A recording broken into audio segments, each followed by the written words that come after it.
the neighbor who slashed my tire, but karma had bigger plans. My wife and I had just moved into our new home. It was everything we'd dreamed of. Quiet street, clean sidewalks, friendly faces waving hello. It finally felt like a place where we could breathe, after years of apartment living. But we had no idea that, right? Across the street lived a man who would turn our dream home into a nightmare. His name was Gary. And before the first week was even over, he had already called the city on us, vandalized a car, and started a war we never asked for. When we first moved in, we knew a bit of the house's history. The previous owners were nice folks who had warned us about one thing before leaving. "Just watch out for Gary across the street," they said with a sigh. "He likes to complain." We laughed it off. Every neighborhood has one. That one grumpy neighbor who calls the city over trash cans or noise. We figured, how bad could he really be? Turns out we were about to find out. For the first couple of months, things were peaceful. We spent our days fixing up the inside, painting walls, replacing floors, and trimming the lawn. We even rented a waste management dumpster bag for debris. It sat neatly near the curb, but just a few days after moving in, a city inspector showed up. She looked apologetic as she approached. "Hi, I'm here because of a complaint," she said softly. "Apparently someone reported blight." I blinked. "Blight? What are you talking about?" She pointed to a single baseboard that had fallen just outside the dumpster bag. "One board. That was it. I'm sorry," she said again. "I can't say who reported it, but let's just say this house has had a few complaints before." I looked across the street. There he was, Gary, standing by his window, pretending to water a plant, but staring right at me. That was the first time I felt it. That weird chill in your gut when you realize someone's watching you. I picked up the board, tossed it inside, and smiled at the inspector. "No worries. We'll clean it up." But inside I was furious.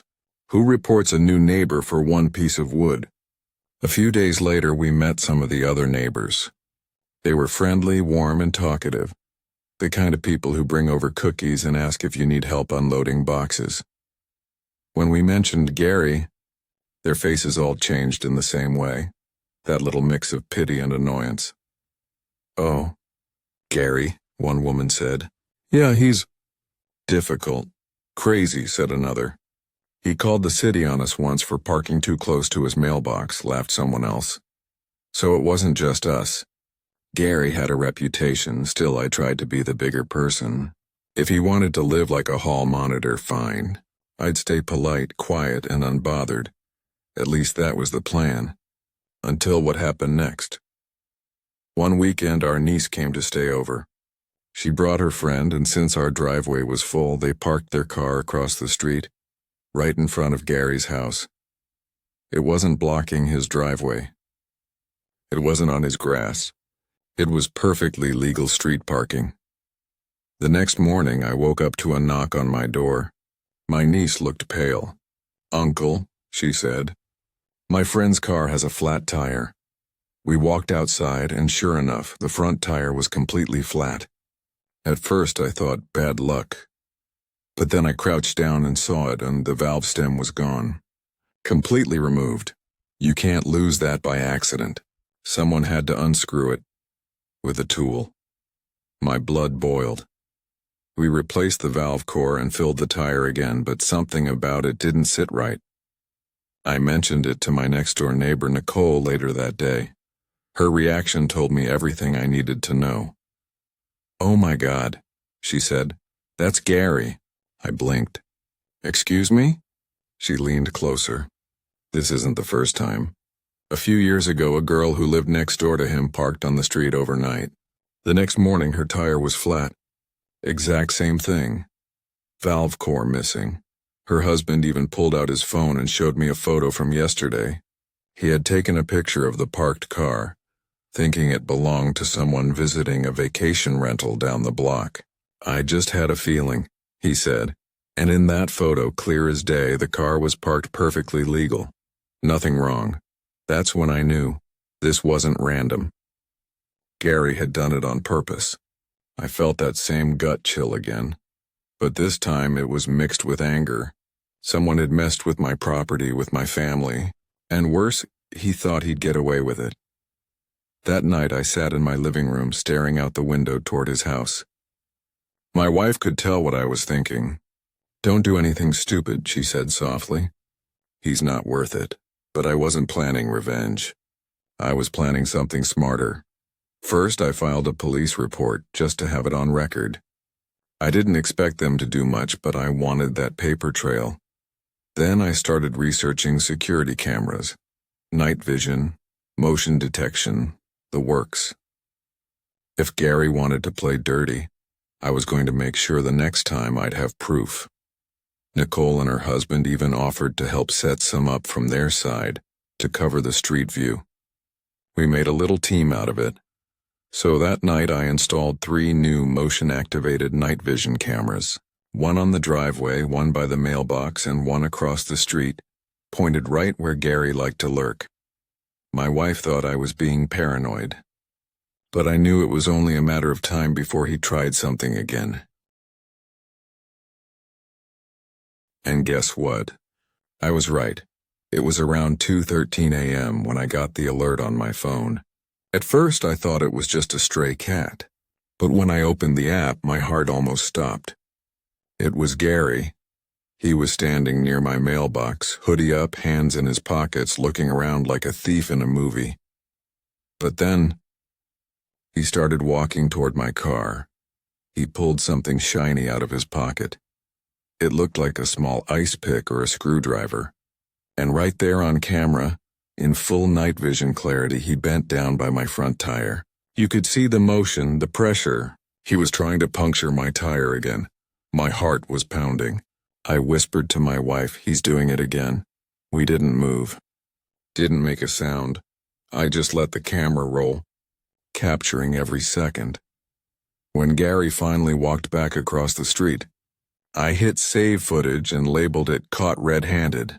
I barely slept that night. The next morning I went straight to the police station. The same officer who'd come before, Officer Daniels, who recognized me immediately. "Back again?" He said with a half smile. I didn't say a word. I just showed him my phone. He leaned in, watched the footage, and his whole expression changed. "Wow," he said. "That's clear as day. That's criminal mischief, destruction of property, attempted vandalism. He's done." Within the hour, 2 patrol cars were parked across from Gary's house.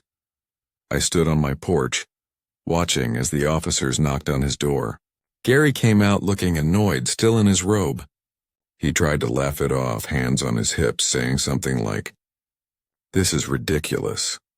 But that laugh faded real fast when the officer showed him a screenshot. His face, frozen in night vision, holding that shiny tool. He went pale. He tried to deny it, said, "That's not me, that's someone else." But the police already had everything. The timestamps, the footage, even the sound. This time there was no warning. Gary was handed a fine and a court summons for property destruction. The officer told him plainly, "Sir, you are lucky you didn't fully puncture that tire. Otherwise we'd be talking about criminal charges." Gary didn't have his usual smirk anymore. He looked shaken, embarrassed, cornered. Later that week, our local HOA, Homeowners Association, got a copy of the police report. And apparently Gary's reputation wasn't just bad with us. He'd been a problem for years. He'd complained about people's lawns, trash cans, fence colors, everything. But now, with a police record, the HOA finally had a reason to act. They fined him for his own yard, overgrown weeds, cracked driveway, and broken fence slats. It was like karma was finally working overtime. Gary tried to argue at the next HOA meeting, but no one backed him up. Even the old-timers who used to tolerate him stayed quiet. He looked around expecting sympathy, but got silence. That's when I realized he wasn't feared anymore. He was finished. The weeks that followed were peaceful, no complaints, no city inspectors. No mysterious tire damage, but Gary? He wasn't doing so well. I saw him less and less. His yard started to look worse every day. He'd stand outside sometimes staring at my house, like he was trying to figure out how everything had turned against him. Then one afternoon, I noticed a for sale sign in his yard. Word around the neighborhood was that his insurance went up after the police report, and with HOA fines stacking up, he couldn't keep up anymore, so he decided to move. I watched from my porch as a moving truck pulled in one morning. Gary came out red-faced, dragging boxes across his yard. For the first time, I didn't feel angry. I felt pity, because all he had to do was be kind. But instead, he chose to make enemies out of everyone, and in the end, it left him with nothing. A few days after Gary left, our street felt lighter, like the tension had finally lifted. Neighbors came out more often, kids played on the sidewalk again, and for the first time since we moved in, the block felt like home. One evening, as the sun set, my wife looked over and said, "Feels different now, doesn't it?" I nodded. "Yeah, peaceful." I walked over to my driveway and looked at the exact spot where Gary had once stood, ice pick in hand. Then I smiled and said quietly, "Guess the cameras finally saw what we all knew. Sometimes you don't need to fight fire with fire. You just need to let the truth do its work." Gary thought he could scare us, that his power, his petty games, and his lies would make us leave. But instead his own actions exposed him. And that's the funny thing about karma. It might take time, but when it hits exactly where it hurts the most. If you've ever had a neighbor like Gary, one who made your life harder just because they could remember this story, hit that subscribe button, because here on Law & Order we turn bad neighbors into great stories. And remember, good fences make good neighbors, but karma makes great stories.